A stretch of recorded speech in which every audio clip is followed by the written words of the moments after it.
a challenge to engineers who sought to control it, until the enactment of the Boulder Canyon Project Act in 1928, authorizing the construction of Boulder Dam. The U.S. Bureau of Reclamation engineers had studied 70 sites, and by 1924 determined that Black Canyon was the best choice. In March of 1931, construction began on Boulder Dam.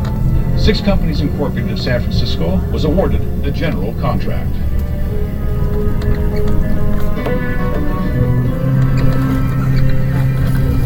Highway and railroad lines were laid across sagebrush and cactus. Transmission lines for construction power were brought hundreds of miles across the wastelands of southern Nevada's deserts.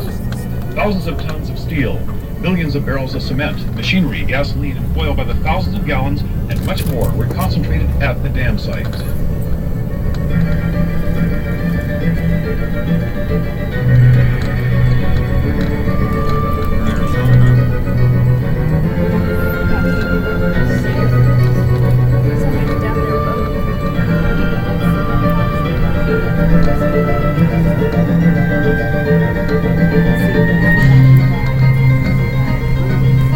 In what had once been an uninhabited, waterless desert, the beautiful little town of Boulder City was built.